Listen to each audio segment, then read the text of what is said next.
নমস্কার। আপনার কি সিংহ রাশি কিংবা আপনার কি সিংহ লগ্ন? তাহলে আজকের পর্বটা আপনার জন্য খুবই গুরুত্বপূর্ণ। তার সবথেকে বড় কারণ যেটা হলো বৃহস্পতির ট্রানজিট বা বৃহস্পতির গোচর।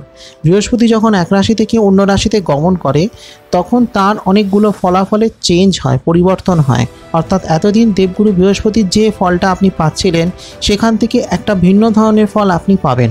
কারণ তার একটা বড় কারণ হলো দেবগুরু বৃহস্পতির ভার্সেটিলিটি, অর্থাৎ তিনি আমাদের জীবনে অনেকগুলো ক্ষেত্রকে, অনেকগুলো সেক্টরকে তিনি দেখছেন। তিনি গুরু, তিনি আমাদের আশীর্বাদ করছেন। তার ব্লেসিংস, তার আশীর্বাদ ছাড়া আমরা চলতে পারি না। আমাদের শৈশব থেকে আর বৃদ্ধ বয়স অবধি দেবগুরু বৃহস্পতির আশীর্বাদ সবসময় থাকে এবং দেবগুরু বৃহস্পতিকে বলা হয় তাকে প্রৌঢ় ও বার্ধক্যের কারগ্রহ। কিন্তু তার ব্লেসিংস বা তার কারকতাটা আশৈশব থেকেই শুরু হয়। অর্থাৎ আমরা যে জ্ঞান অর্জন করছি, পড়াশোনা করছি, আমাদের মধ্যেকার যে ট্যালেন্ট, আমাদের মধ্যেকার যে ক্ষমতা বা আমরা যে উচ্চশিক্ষা করছি, আমরা কেরিয়ারে যে সাকসেস পাচ্ছি, এই অনেক কিছু দেখছে দেবগুরু বৃহস্পতি। আবার আমরা যখন বিয়ে করছি, আমাদের দাম্পত্য জীবন, প্রেম জীবন, সেগুলো দেখছে দেবগুরু বৃহস্পতি। আবার আমরা যে রোজগার করছি বা আমরা যে প্রপার্টি আমাদের যে হচ্ছে, ধনসম্পদ হচ্ছে, সেগুলো দেখছে দেবগুরু বৃহস্পতি। এবং অনেক কিছুই তার আন্ডারে রয়েছে।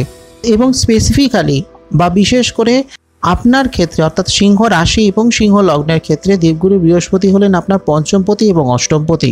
অর্থাৎ আপনার কেরিয়ার, আপনার পড়াশুনো, আপনার উচ্চশিক্ষা, আপনার পুত্রের জায়গা, আপনার সাকসেসের জায়গা, সেগুলো যেমন দেখা হচ্ছে পঞ্চম গৃহ থেকে। আবার সেই সঙ্গে আপনার অষ্টমপতি অর্থাৎ আপনার মারক স্থান, আপনার শরীরের জায়গা, আপনার হায়ার স্টাডির জায়গা, আপনার রিসার্চ ওরিয়েন্টেড পড়াশোনার জায়গা, সেই সঙ্গে আপনার ধনসম্পদ, আপনার প্রপার্টি, এই সমস্ত কিছু দেখছে দেবগুরু বৃহস্পতি। এই দুটো গৃহের অধিপতি হলেন দেবগুরু বৃহস্পতি। খুব ভালো কথা। এবার এই পঞ্চমপতি এবং অষ্টমপতি কোথায় চলে যাচ্ছেন? না, আপনার রাশির ঠিক দশমে প্রবেশ করছেন। দশমে মানে আপনার কর্মের ভাবে, আপনার কর্মের ক্ষেত্রে।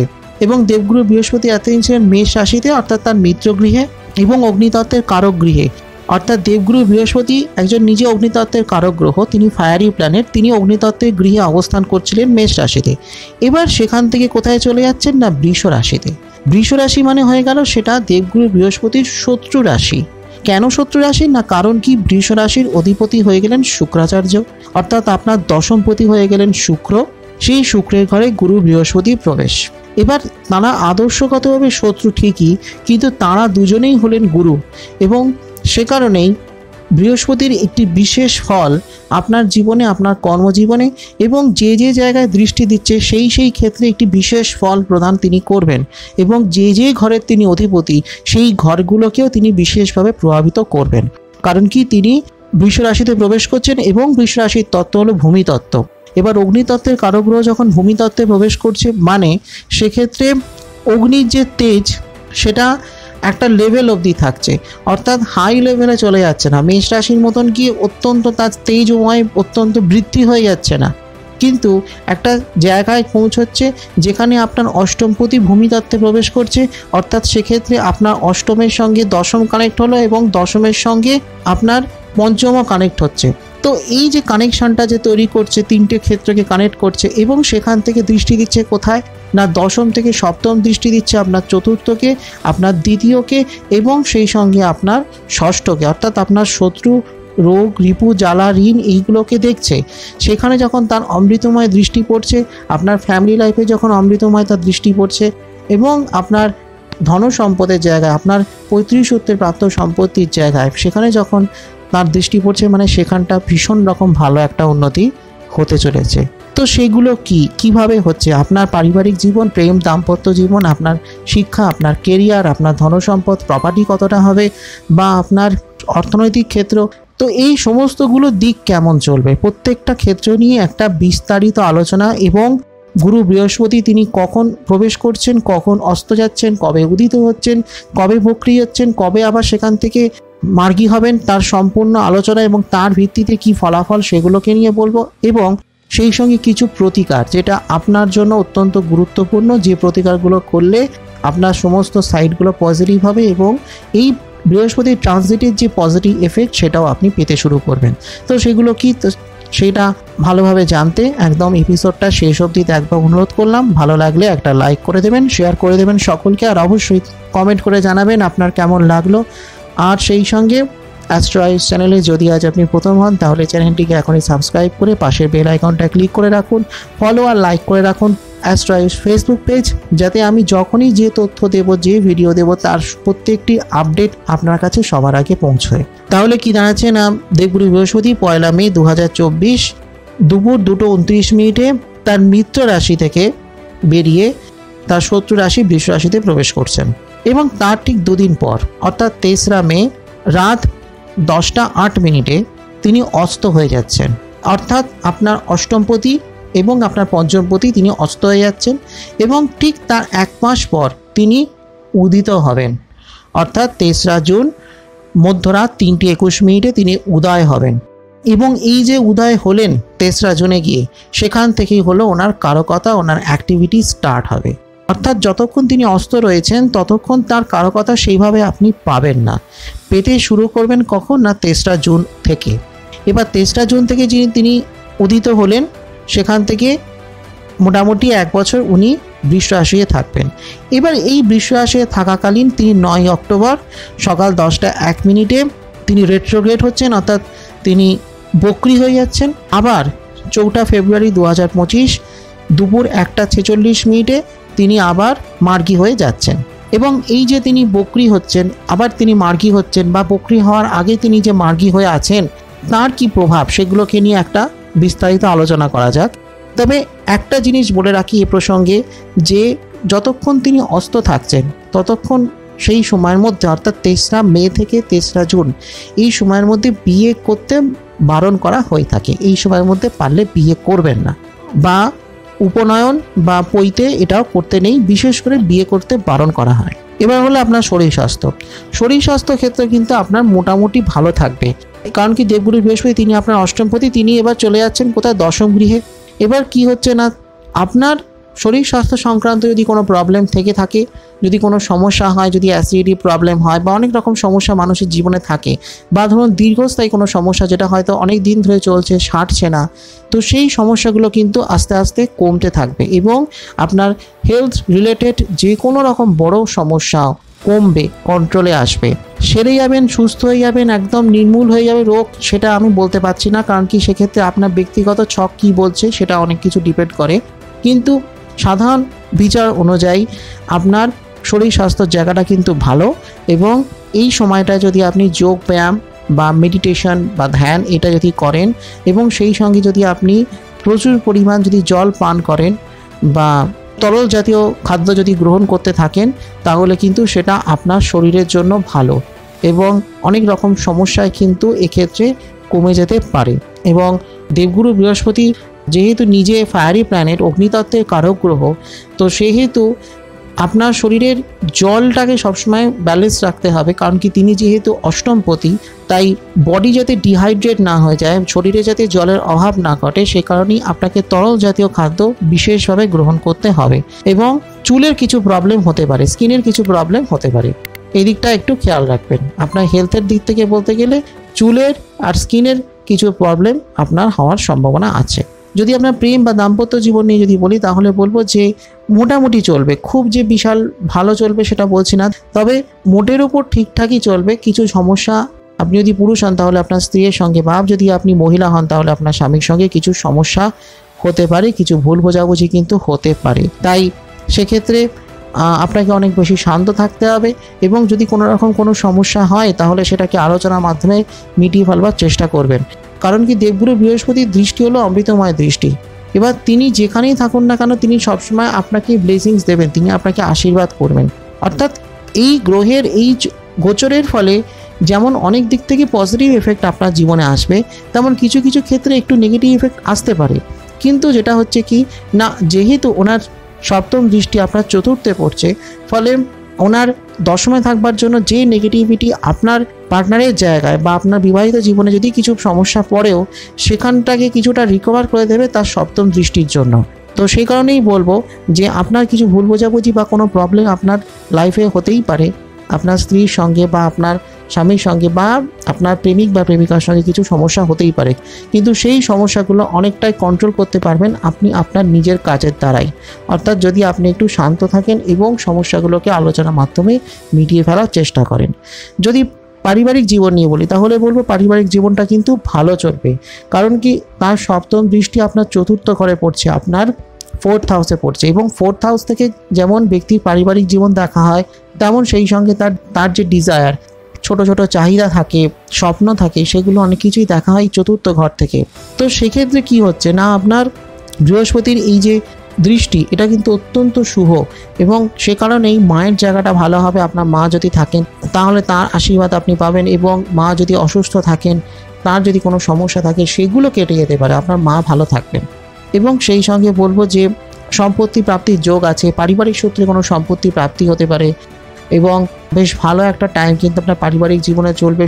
সুখ শান্তি সমৃদ্ধি থাকবে, এবং ভালো একটা টাইম কিন্তু আপনার ফ্যামিলি লাইফে চলবে, এবং আপনার ফ্যামিলিতে যারা থাকবেন তাদের জন্য সেটা ভালো। অর্থাৎ বৃহস্পতির এই গোচরটা কিন্তু আপনার মা বাবা পরিবারের যারা আছেন তাদের সকলের জন্যই ভালো। এবং সেই সঙ্গে যেটা বলবো যে অপ্রত্যাশিত কিছু অর্থ সম্পদ আপনি প্রাপ্ত করতে পারেন, সেটা ফ্যামিলির কারোর মাধ্যম দিয়ে, সেটা হতে পারে মায়ের দিক থেকে, বাবার দিক থেকে, বা ফ্যামিলির আর যে কারোর দিক থেকে আপনি কিছু অপ্রত্যাশিত অর্থ সম্পদ, ভূ সম্পত্তি, জমি বাড়ি ইত্যাদি আপনি লাভ করতে পারেন, এবং সেটা আপনার জন্য খুবই ভালো। অর্থাৎ এক্ষেত্রে এটাই পরিষ্কার যে দেবগুরু বৃহস্পতির যে সপ্তম দৃষ্টি আপনার 4th হাউসে পড়ছে, সেটা অত্যন্ত শুভ আপনার পারিবারিক জীবনের জন্য। এবং সে কারণেই বলবো যে দাম্পত্য জীবনে যদি কোনো সমস্যা হয়ও, তাহলে এই দৃষ্টি বা এই পজিটিভ এফেক্ট আপনার দাম্পত্য জীবনের অনেক সমস্যাকেই কমিয়ে দেবে। যদি শিক্ষাক্ষেত্র নিয়ে বলি, স্টুডেন্টদের কথা যদি বলি, তাহলে বলবো ভীষণ ভালো একটা জায়গা। শিক্ষাক্ষেত্র কিন্তু ভীষণ ভালো, কারণ কি আপনার পঞ্চমপতি দশমে রয়েছে, অর্থাৎ পঞ্চম গৃহ থেকে ব্যক্তির শিক্ষা, উচ্চ শিক্ষা, হায়ার স্টাডি, এই সমস্ত কিছু দেখছে, এবং সেই সঙ্গে পুত্রের জায়গাও দেখছে। অর্থাৎ আপনার যদি সন্তান পড়াশোনা করেন, তার জন্য কিন্তু এই গোচরটা অবশ্যই ভালো। তারা সেই যদি কোনো হায়ার স্টাডি করে, সে যদি স্কুল কলেজ বা ইউনিভার্সিটির স্টুডেন্ট হয়, তাহলে ভীষণ ভালো। এবং গবেষণা ভিত্তিক পড়াশোনার জন্য, রিসার্চ ওরিয়েন্টেড পড়াশোনার জন্য খুবই ভালো, যথেষ্ট উন্নতি আছে, জ্ঞান বৃদ্ধি হবে, এবং একটা সেলফ কনফিডেন্ট থাকবে। অনেকের ক্ষেত্রে কি হয় না, অনেক স্টুডেন্টরাই আছে যারা পরীক্ষার সময় ভয় পেয়ে যায়, নার্ভাস হয়ে যায়, এবং অনেক সময় অনেক ভুলভ্রান্তি করে বসে, জানা জিনিসও ভুলে যায় বা ঠিকঠাক করতে পারে না। পরীক্ষায় পড়ে গেল, পড়াশোনাটা বাড়ি থেকে প্রপারলি প্রিপারেশন নিয়ে গেল, কিন্তু পরীক্ষা হলে গিয়ে সেটা করতে পারলো না। এই প্রবলেম বহু স্টুডেন্টদের ক্ষেত্রেই হয়ে থাকে। তো দেবগুরু বৃহস্পতির এই ট্রানজিটটা কিন্তু সেই অনেক সমস্যাকেই রিকভার করবে, এবং স্টুডেন্টদের জন্য ভীষণ ভালো। বিদেশে পড়াশোনা যদি করার ইচ্ছা থাকে, তাহলেও সেই স্বপ্ন, সেই ইচ্ছে পূর্ণ হতে পারে, এবং ভালো ইউনিভার্সিটি, ভালো কলেজে গিয়ে পড়াশোনা করবার সুযোগ আছে। এরপরে বিভিন্ন বোর্ড এক্সামের রেজাল্ট, ফল প্রকাশ হবে, এবং তারপর অনেকেই বিভিন্ন কলেজ ইউনিভার্সিটিতে ভর্তি হবে। তো সেখানে ভালো জায়গায়, নিজের পছন্দ মতন জায়গায় বা কলেজ থেকে, সেখান থেকে পড়াশোনা করবার হয়তো সুযোগ আসতে পারে। তো খুব ভালো টাইম স্টুডেন্টদের জন্য, কিন্তু খুবই ভালো টাইম। এবং বিভিন্ন কম্পিটিটিভ যে সমস্ত এক্সামগুলো থাকে, বিভিন্ন প্রতিযোগিতামূলক যে সমস্ত পরীক্ষাগুলো থাকে, বিভিন্ন জয়েন্ট এক্সাম যেগুলো থাকে, সেই এক্সামগুলো ক্র্যাক করবার জন্য ভীষণ ভালো একটা ক্ষেত্র। সেটা হতে পারে ইঞ্জিনিয়ারিং জয়েন্ট হতে পারে, সেটা মেডিকেল জয়েন্ট হতে পারে, সেটা ক্যাট, ম্যাট, জ্যাট এগুলো হতে পারে। বিভিন্ন পরীক্ষা থাকে, প্রচুর পরীক্ষা থাকে, তো তাদের জন্য কিন্তু খুবই ভালো, এবং যথেষ্ট উন্নতি কিন্তু আছে। কেরিয়ারে সব ক্ষেত্রেই খুব ভালো উন্নতি আছে। শিক্ষাক্ষেত্রটা কিন্তু খুবই ভালো। শিক্ষাক্ষেত্রের পরই যেটা বলার বিষয়, সেটা হচ্ছে কেরিয়ার বা কর্মজীবন। এবং কেরিয়ার বা কর্মজীবনের কথা বলতে গেলে যেটা বলতেই হয় এক ঝলকে, যে সময়টা কিন্তু ভালো। এবং বৃহস্পতির যেহেতু কর্মে অবস্থান, কর্মভাবে অবস্থান, আপনার দশমে অবস্থান, তো সেই অবস্থানটা কিন্তু আপনার জন্য ভালো, আপনার কর্মজীবনের জন্য ভীষণ রকম ভালো হতে চলেছে।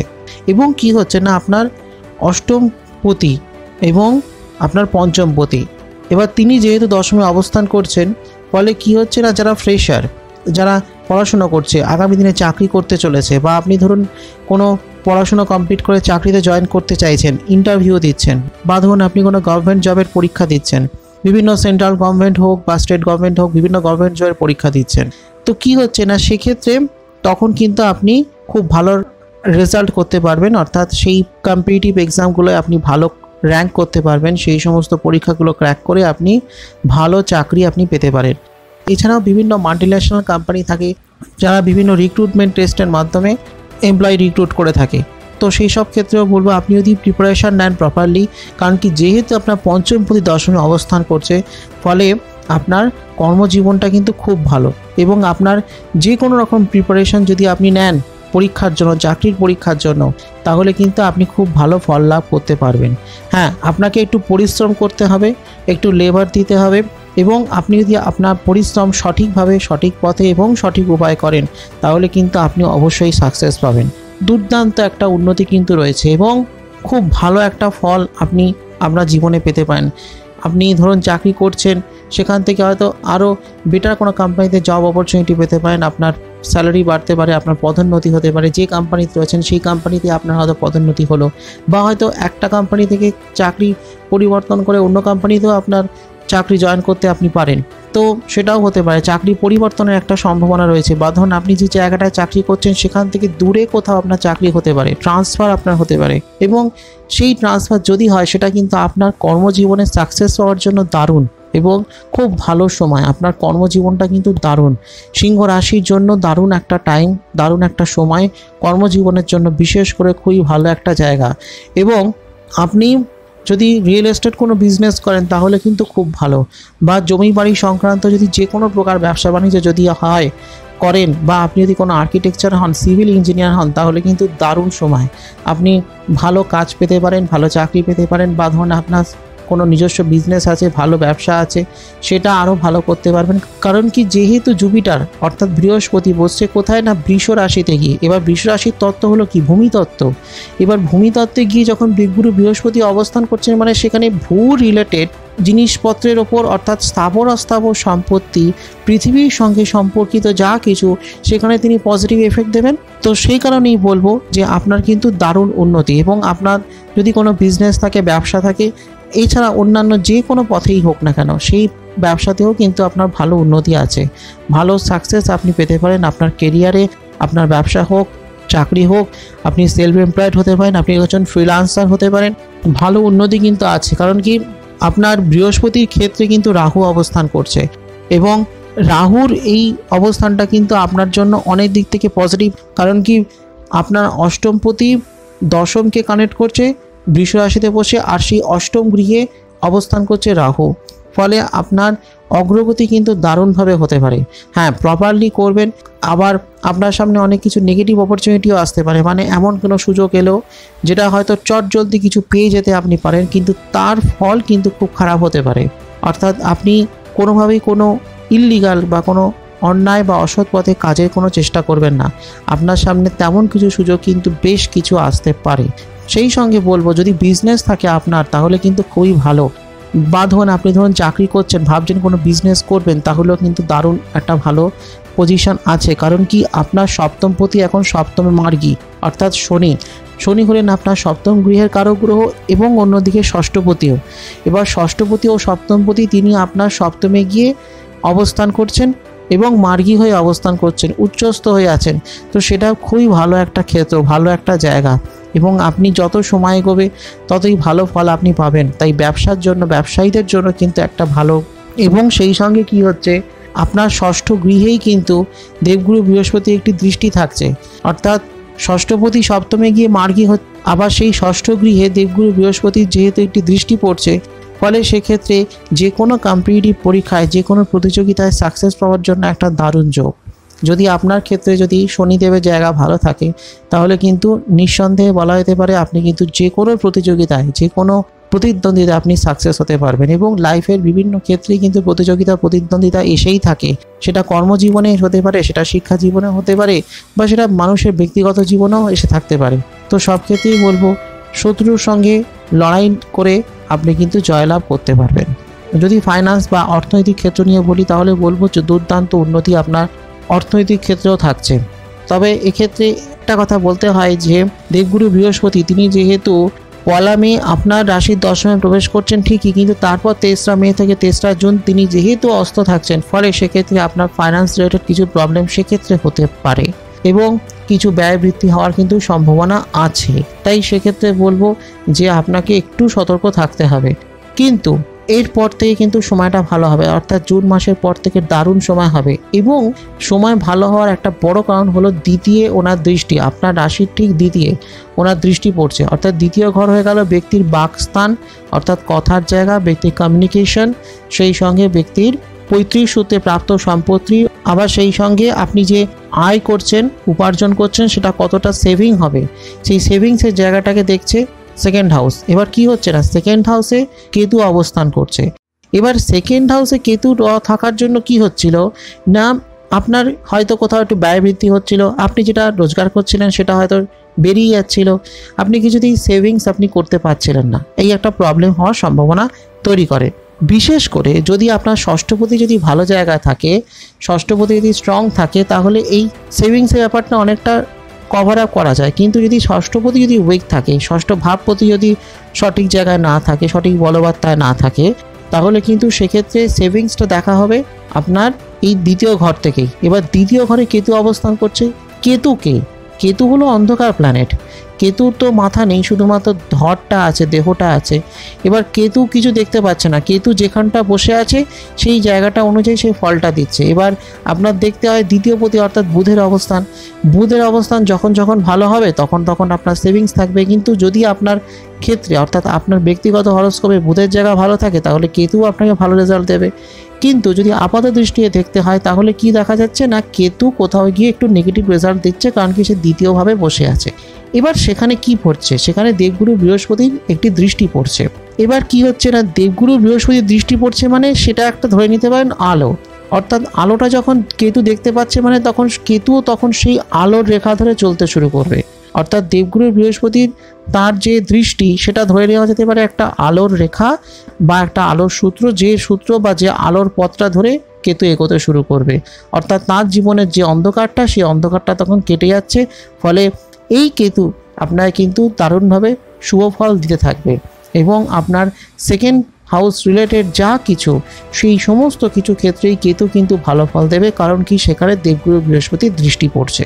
ফলে অনেক সমস্যায় কেটে যাবে। এমনকি যদি আপনার চোখ সংক্রান্ত কোনো প্রবলেম থাকে, কিডনি সংক্রান্ত কোনো প্রবলেম থাকে, পেটের যদি কোনো সমস্যা থাকে, শরীরের লোয়ার পার্টে যদি কোনো প্রবলেম থাকে, কোনো ব্যথা যন্ত্রণা থাকে, পায়ে কোনো সমস্যা থাকে, তাহলে বলবো যে দেবগুরু বৃহস্পতির এই দৃষ্টিটা কিন্তু অনেক কিছু সমস্যাকে রিকভার করে দেবে এবং সেই সঙ্গে কেতুর যে পজিটিভ এফেক্ট সেটাও কিন্তু আপনি তখন পেতে শুরু করবেন। যেহেতু কেতু এখন এই মুহূর্তে থাকছে এবং মোটামুটি আরও বছরখানেক থাকবে, তাই সেহেতু বলা যেতেই পারে যে কেতুর এই এফেক্ট দ্বিতীয়ভাবে সেটা কিন্তু পজিটিভ হবে এবং যখনই দেবগুরু বৃহস্পতির তার দৃষ্টি পড়তে শুরু করবে আপনার দ্বিতীয় ঘরে গিয়ে, তখনই কিন্তু আরও সুন্দর একটা ফল আপনি পাবেন। প্রথমটা হলো দেবগুরু বৃহস্পতির দৃষ্টি পড়ার জন্য এবং দ্বিতীয়টা হলো কেতুর অবস্থানের হেতু। সেই সঙ্গে আরও কয়েকটা বিষয় বলে রাখা দরকার যে আপনি যেখানে চাকরি করছেন সেখানে হতে পারে আপনার এগেইনস্টে কেউ ষড়যন্ত্র করতে পারে, সেখানে কেউ আপনার সঙ্গে অসহযোগিতা করতে পারে, বা আপনি ধরুন যে ব্যবসা করছেন সেই ব্যবসায় হয়তো আরও কম্পিউটার বাড়তে পারে। সব ক্ষেত্রেই বলবো যে যেহেতু আপনার ষষ্ঠপতি সপ্তমে মার্গী হয়ে আছেন এবং সেই ষষ্ঠ গৃহে যেহেতু দেবগুরু বৃহস্পতির দৃষ্টি থাকছে, ফলে আপনি নিশ্চিন্ত থাকুন, আপনার শত্রু আপনার সামনে নত হতে বাধ্য হবে, পরাস্ত হতে বাধ্য হবে। সে কোনো আইনি যদি কোনো সমস্যা চলে, কোনো মামলা মোকদ্দমা হয়, তাহলেও কিন্তু আপনি সেখানে জয়লাভ করতে পারবেন। তাই সিংহ রাশি হোক বা সিংহ লগ্ন যেটাই হোক না কেন, আপনার জন্য কিন্তু দারুণ একটা এফেক্ট। এবং আপনার শত্রু যদি আপনাকে কোনোভাবে ডিস্টার্ব করে, কোনো সমস্যা করে, অহেতুক কোনোভাবে আপনার সঙ্গে ঝামেলা করে, তাহলে কিন্তু এই ট্রানজিট, বৃহস্পতির এই ট্রানজিট এবং তার দৃষ্টি আপনাকে কিন্তু দারুণভাবে সাপোর্ট করবে এবং অনেক সমস্যাই আপনার জীবন থেকে কেটে যাবে। এবং সেই সঙ্গে বলবো যে ভালো সময় আছে, আপনার ধনসম্পদ প্রাপ্তির একটা সময় আছে। এবার যেটা বলার বিষয় যে এই সময় দাঁড়িয়ে অর্থাৎ এই 1 বছরের মধ্যে এমন কিছু প্রতিকার আপনি করতে পারেন, সহজ কিছু প্রতিকার, যেটা করলে পরে দেবগুরু বৃহস্পতির পজিটিভ এফেক্ট আরও বিপুল পরিমাণে আপনার জীবনে আসতে পারে। প্রথমটা হলো প্রত্যেক দিন আপনার কপালে জাফরান বা কেশর যেটাকে বলা হয় তার তিলক আপনি আপনার কপালে লাগান। কিভাবে লাগাবেন, একটুখানি গঙ্গা জল নেবেন, তার মধ্যে একটুখানি কেশর বা জাফরান ভিজিয়ে রেখে দেবেন। সেটা থেকে যখন একটা কালার বেরোতে শুরু করবে হলদে হলদে, প্রত্যেক দিন নিজের ডান হাতে অনামিকা আঙুল দিয়ে নিজের কপালে লাগাবেন। দেবগুরু বৃহস্পতির পজিটিভ এফেক্ট পেতে শুরু করবেন। সেই সঙ্গে বলবো, যদি কোনো দাতব্য সংস্থাকে, যদি কোনো অনাথ আশ্রমকে যদি কিছু দান করতে পারেন, সেটা খাদ্য সামগ্রী হতে পারে, শিশুদের বাচ্চাদের পড়াশোনার কোনো সামগ্রী হতে পারে, খাদ্য সামগ্রী, যা কিছু যেটা আপনার ইচ্ছে সেটা দিয়ে আপনি দান করতে পারেন আপনার সামর্থ্য অনুযায়ী, তাহলে সেটা আপনার জন্য ভীষণ ভালো। এছাড়া প্রত্যেক মাসের যে কোনো একটা বৃহস্পতিবার করে কোনো গরিব মানুষকে, তাকে যদি আপনি ডাল, ছোলার ডাল, আখের গুড় আর ঘি যদি দিতে পারেন তাহলে সেটা আপনার জন্য খুবই ভালো। সেই সঙ্গে যদি নারায়ণ পুজো করতে পারেন তাহলে সেটা ভীষণ ভালো। এছাড়া এই বছর জুড়ে প্রত্যেক দিন যদি ওম বৃহস্পতায় নমঃ এই মন্ত্রটা যদি প্রত্যেক দিন 21 বার করে জপ করতে পারেন তাহলে তার থেকে ভালো আর কিছু নেই। এবং এই ক্রিয়াটি যে কোনো বৃহস্পতিবার থেকে কিন্তু স্টার্ট করবেন এবং সেটা সারা বছর করে যাবেন। যে কোনো একটা নির্দিষ্ট সময় শুদ্ধ বস্ত্রে ও শুদ্ধ চিত্তে এই ক্রিয়াটি করবেন, দেখবেন খুব ভালো ফল আপনি লাভ করতে পারছেন। তো এটাই ছিল আমার আজকে অতি সংক্ষিপ্ত আলোচনা। যদি আরও কিছু প্রশ্ন থাকে তাহলে কমেন্ট বক্সে কমেন্ট করে জানাবেন, আর অবশ্যই জানাবেন আপনার কেমন লাগলো, আপনার মূল্যবান মতামত। সেই সঙ্গে অ্যাস্ট্রো আয়ুষ চ্যানেলটিকে যদি সাবস্ক্রাইব করে এখনও না রাখেন তাহলে চ্যানেলটিকে সাবস্ক্রাইব করে পাশের বেল আইকনটায় ক্লিক করে রাখুন, আর অবশ্যই ফলো আর লাইক করে রাখুন অ্যাস্ট্রো আয়ুষ ফেসবুক পেজ, যাতে যখনই আমি যে ভিডিও তথ্য আপলোড করব তার নোটিফিকেশান সবার আগে আপনার কাছে পৌঁছয়। আসছি খুব শীঘ্রই আগামী পর্বে নতুন তথ্য নিয়ে, ততক্ষণের জন্য নমস্কার।